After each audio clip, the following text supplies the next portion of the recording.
Une fois définies les opérations ensemblistes sur les parties d'un ensemble, typiquement l'union et l'intersection, on peut définir des propriétés.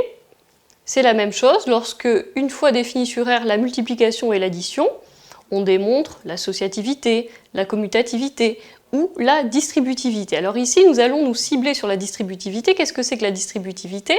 Vous la connaissez dans R, la distributivité de la multiplication sur l'addition. Vous savez que dans R, pour tout triplet A, B et C de réel, A fois B plus C, c'est égal à A fois B plus A fois C.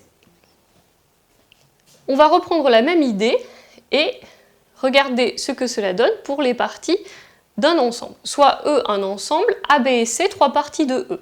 Alors, on a à la fois la distributivité de l'intersection sur l'union, c'est-à-dire que A inter B union C, c'est A inter B union A inter C. Vous voyez que l'intersection s'est distribuée à B et à C, et de manière symétrique, la distributivité de l'union sur l'intersection. A union B inter C, c'est A union B inter A union C. Ça doit vous rappeler la formule qu'on vient de voir sur les réels. Attention, dans les réels, fois est distributif sur plus, mais ce n'est pas réversible. Plus n'est pas distributif sur fois.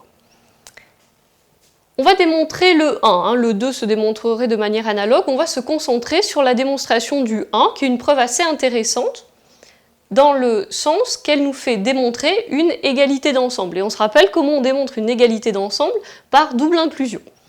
Dans un premier temps, on va montrer, première inclusion, que A inter B union C est inclus dans A inter B union A inter C. Pour cela, comment fait-on? On prend un élément dans l'ensemble de gauche et par un raisonnement déductif, par des implications successives, on va arriver à démontrer qu'il est dans l'ensemble de droite. Allons-y. Je prends donc un élément, petit x, qui est dans A inter B union C. Il faut revenir à la définition de nos intersections et de nos unions. Qu'est-ce que ça veut dire? Ça veut dire que x est dans A et il est dans B union C, c'est-à-dire qu'il est dans B ou qu'il est dans C. Typiquement, que fait-on maintenant qu'on a traduit nos hypothèses? On remarque qu'on se retrouve face à un OU. Un OU, ça nous incite à faire une distinction de cas. On va regarder le premier et le deuxième cas. Je rappelle que le OU n'est pas exclusif. Peut-être que X est à la fois dans B ou dans C, mais c'est pas grave.